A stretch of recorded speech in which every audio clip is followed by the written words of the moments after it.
I almost said Chaosu. Me too! And I realized, oh, I know. maybe one day. Well, I have good news for you. I will start editing Chaosu soon. And releasing it on the channel. Are you sure? Like on the channel? Yes, on the channel. Where else am I going to release it? On public? Somewhere where people can't hear it? Oh, you know how in the metro you can go and you can like play an instrument and people will give you like dollars or whatever? Maybe I should... Busking, yeah. Yeah, maybe I should like play our podcasts. Isn't that what Patreon is? It's us sitting in the metro and doing the podcasts. Yeah. Well, I'll go to the Melbourne subway system and I'll do the same thing. Mm-hmm. And then we see who makes more money. And then whoever has the least money gets eliminated. It's going to be like Apprentice. So the podcast just stops after that. Yeah, but then if I'm eliminated, it's just going to be you talking to yourself. Or are you just going to just keep having Nick on? No, it's going to be like the snack covenant is over. Make space for Dignity City. It's just you in a top hat. And a monocle. And a mustache.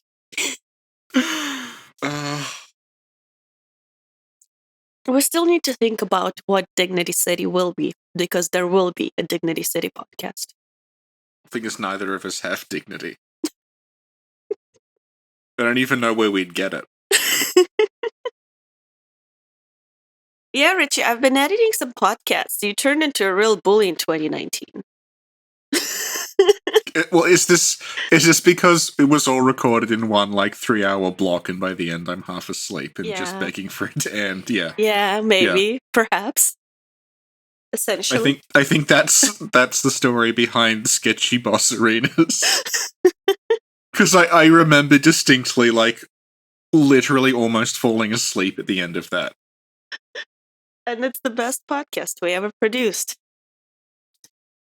Well, the viewers don't lie. That is the one they all want to listen to for some reason. Yeah, and fun fact, it has more views than when we had Gary on. So yeah, so the time we got an actual famous person on and reviewed a game that was new and cost us money to buy got less attention than the time that I stayed up until I think 5:30 in the morning with you demanding I explain something for which there was no explanation. And I distinctly remember actually drooling at one point because I was so tired. I just had my head down on the desk and I noticed there's just threads of drool coming out of my mouth as we're talking about Ebrietas. Yeah. And somebody actually watched the podcast again, and what they did... Okay, let me see if I can find it. That was actually pretty amazing. Is it like a graph pinpointing my gradual decline? No. YouTube has been slow lately. I don't understand.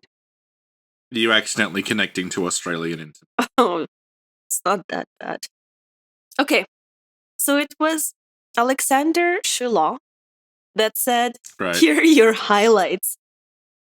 And you will remember this.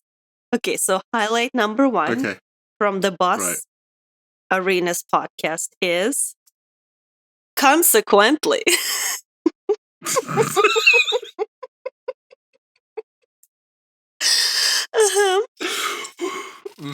So then that's when you're Inspector Sinclair. Yeah, Inspector Sinclair, exactly. With your pipe in your Edwardian study. And then the second one was, well, it's a long conversation about Ebrietas hoarding the statues. And yeah, no, that was that's partially autobiographical. Yeah, and ordering them from Amazon. 5 a.m. Yeah, and then there's parts missing, and you gotta buy another one. And... Yeah, exactly. And then Alexander added 2 more. Let us see. This one, I don't know what it is, so we'll find out together. Oh my god, do you know what that was? Big Moon Energy. Oh, Big Moon Energy, yeah. Oh, yeah, and the last one is... Oh my god. Do you remember the Russian cat joke? I do now, and it's impossible to translate into English. Yes. Yeah. Oh, yeah. Thank you, Alexander. Yeah. These truly were the highlights of the podcast, talking about the boss arenas. I like how none of them actually mention any boss arenas. No, they don't, really. Okay. Okay. So I think now we can start this podcast. Because this one had a point. Oh.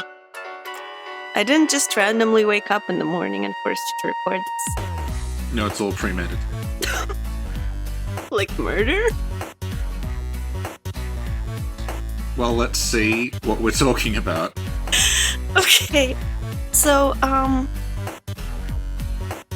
this one was a request. And it was a request by Geekdom, who also has a YouTube channel, which I will link in the description. And on their channel, they have like games, playthroughs, stuff like that. Yep. And the question was, an idea I once had was, what if none of this is real? What if the reason the Yharnamites call us a foul beast is because they're regular humans and we're murdering them? Playing with the idea of don't always believe what you see and its sanity, that the infusion we got at the start may have actually addled our brain and we now hallucinate and get steadily more insane.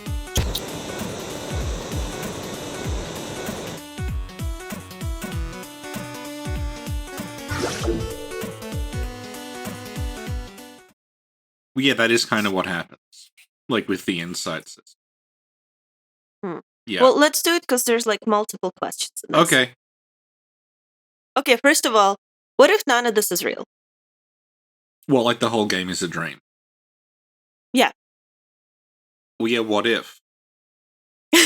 Because, like, I don't know. Like, what are the implications? Like, okay, well, we do wake up at the end. I've seen theories saying that maybe this was all a dream after we get our infusion. We go into this dream or whatever, and then we wake up later. I think, like, they play with that, but it did. Mm-hmm. The thing is, at the end, you wake up and you're wearing the clothes you were wearing when you fought Gurman. Yeah. So, like, you don't wake up again in your Sefka's... Oh, well, you do in New Game Plus, but that's, like, a weird thing. Because everyone's alive again. I think it's sort of like a piece of misdirection or whatever. Yeah, I think that was the idea. That, like, they were trying to play with... And it probably would have been clearer, if, like, they there's all this cut stuff at the beginning that would have, like, made it more ambiguous as to, like, you go to Yharnam, it's normal. Then, after the transfusion, you come out and suddenly there's, like, beasts everywhere. Mm-hmm. Which may have, like, maybe that created the impression that, well, maybe this is just a dream you're having because the city wasn't like this before. Yeah. Yeah. We also talked about this in the Dreamlands podcast, about whether this is a dream and what is reality and what is the hunter's nightmare. Yeah. And all that stuff. And the way they explain respawning ties into it being a dream as well, because it's like, again, it's sort of opaque because there's a bunch of shit that's cut out, but it's like the way they explain death and resurrection in it is that if you do something and then you die, you respawning is you waking up again. So it's as if everything you did up until that point was a dream you were having, and then you suddenly snap back awake when you die. Mm-hmm. Yeah. And that would have been clear if they'd kept the warp chairs, but they didn't. So the way we get back up with the lantern again, it feels like the resurrection in Dark Souls, which is a literal resurrection. But this is more like that didn't really happen. That was just like my astral projection or something. Mm-hmm. Yeah. Okay, cool. We talked about it in another podcast about the Dreamlands. 2 podcasts, actually. Yeah. And so I'll link them in the description if people want more details on dreams, reality, and the Dreamland. Yeah. And all that stuff. Okay, thank you. And the other part of the question is, what if the reason the Yharnamites and stuff call us foul beast is because they're regular humans and we're murdering them? Well, that's what they think. I mean, the thing is, they're kind of correct in a sense, because the Yharnamites are they're distinct from regular humans. So when they say like you're not like us, and like your blood is different to ours, like they're technically correct. Mm-hmm. Well, Yharnamites probably think they're humans or whatever, right? They think they're normal. They think they're like you're like barging into their city and killing them, I guess. It's confusing where like they think of themselves as like they think of themselves as distinct, like they're a distinct group of people. That's why it's so insular. But and they think of themselves as apart from like other humans, but in the sense of like we're apart from you because we're more pure than you, and everyone else is like corrupt in some way apart from us.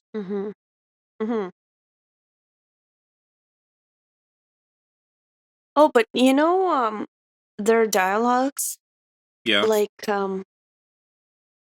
in the first little house shortcut, the one that leads to the cleric beast. Yeah. You know the one that I mean? Yeah. Like if you sneak in there and I think it's if you sneak in from the top and you don't really like do anything, you just chill, you can hear them talking. Yeah, and they're like, true oh no, like, yeah. Yeah. Like it's gonna kill us. Well, no, they say things like the town's cursed and we know who it is. The town is cursed and we know who's to blame. Meaning the outsiders. Yeah. Yeah. But they also seem really scared. They're like, yeah, because they I forget exactly what they say, but it seems like they're scared. They're scared of you and they're scared of the Healing Church. So they're scared of everyone because like they're frightened of the outsiders. And then the thing is, they've let in like Lawrence, who is an outsider, into their city, and they've let him set up as like the local kind of like he's basically a mafia boss, I guess, like the local sort of like. Is he Tsuna? He's not as cool as Tsuna. Yeah, that'll make sense to everyone who hasn't listened to the 33 episode recap of a series that no one except you remembers. Do you wanna sing Tuna Awakens theme? I don't remember it.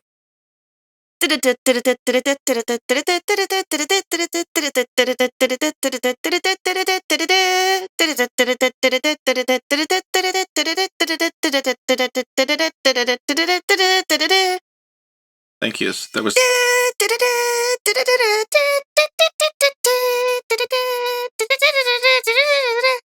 It's beautiful. Thank you. It was so off key. Even Corvo was like, what the F? What are those sounds? He's like sitting next to me and he's giving me this look like, I'm worried for you, mother. And Richie, you know what you're making me think? Is it violent?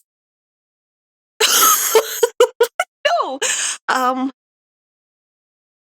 Okay, so you know how we didn't do a podcast on the choir yet, and we will, and we're trying to schedule it. We also didn't do a podcast on the Yharnamites. Well, whose fault is that? Well, okay, you tell me whose fault is that then? I don't know. No, it looks like you had someone in mind.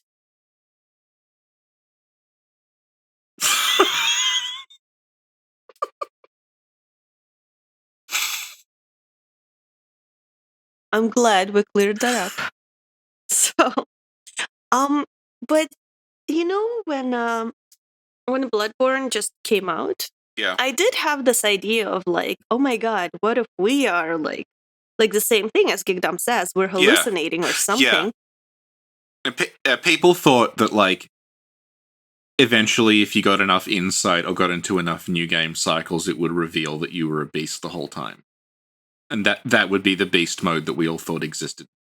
And it reminds me of this scary movie, but I can't remember the name.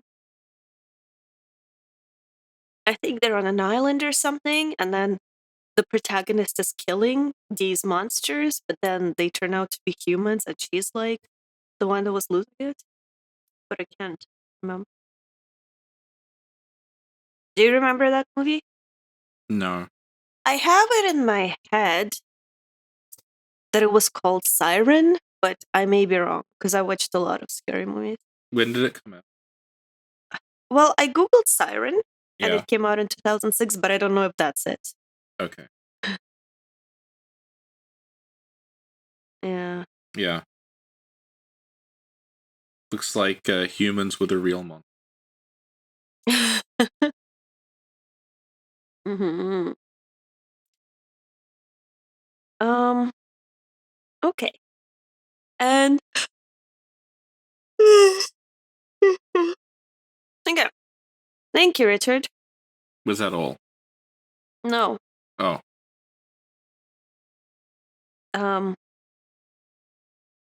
Actually, I think that was all. Well, the other part ties into the previous question. The infusion we get at the start may have messed with our brain. Well, I think it kind of does. Because the idea is that like the infusion is why you end up like marked by the moon present. Yeah, because you get the infusion, and then Beasthood doesn't take over, and then messengers mark you or something. Yeah, because the point of what Lawrence is trying to do with the communion and the ministration with blood is that it's meant to make you like it's taking the idea of Catholic communion, where like you take the communion blood and you're communing with the divine. It's that the blood is supposed to help him commune with like the great ones, and that's kind of what happens to you without you meaning for it to happen. Is that because you take the blood, you end up communing via the messengers with the moon present.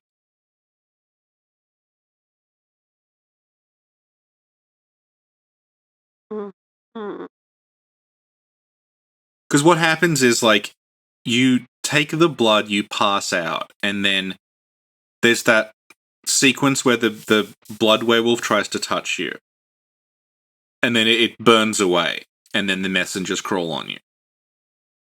And, like, once you sort of, like, you don't know what any of that means at the time, but if you sort of put it back together backwards, it's like, okay, the moon presence via the messengers branded me while I was in the coma or whatever from being ministered. And that is like preventing the beasthood from touching me. So it's like I'm marked, I'm branded by the moon presence, I belong to it. So nothing else can touch me. Yeah. But the thing is, like, you can still use Beast's Embrace and turn into a beast that way. I guess that's voluntary, though. Okay. Thank you, Richie. Thank you, Sin. There's a lot of... Because I've been going through the, like, the raw text extracted from the data. And there's, like, a ton of, like, cut Yharnamite stuff where they really hammer home the outsider thing. Where, like, they literally keep saying to you, like, you're not normal. Like, there's a removed NPC who has the same voice actor as the narrow-minded man. And he just keeps repeating, like, you know, you're not normal, you're, like, addled by blood, you're not like we are. And, like, you need to get out of here because, like, we won't accept you because you're a monster, you're not normal like we are. It's, like, much more overt in that. And then that sort of gets, it kind of gets diluted from, like, you're literally physically abnormal and you're a monster down into just, like, you're an outsider. Mm-hmm. Is that all? All right, Richie. Do the outro. All right, Shin. That was us answering a question that someone left on a video. Mm-hmm. Can you say who it is? It was Geekdom. And their YouTube channel will be in the description. Yes. Yep. Should other people feel free to leave questions on other videos? Okay, what happens is sometimes people say something and then they get points for it. Right. And if you get enough points or whatever, you get a reward. Like, you win something. And sometimes what you win is, like, oh, you can, like, make a suggestion for a podcast. Oh, okay. Yeah. Yeah. I have no idea how this podcast is run at all. No, sometimes we do it on stream, too.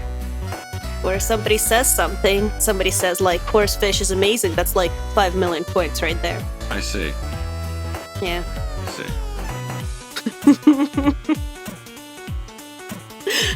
Ludwig killed Maria. That's like 100 million. Yeah. Yeah. GSF is great. That's like 3 points. Yeah. We should lose points for that. Actually, oh my god, now that you say it, I did do that. Somebody lost all their points for saying that one time.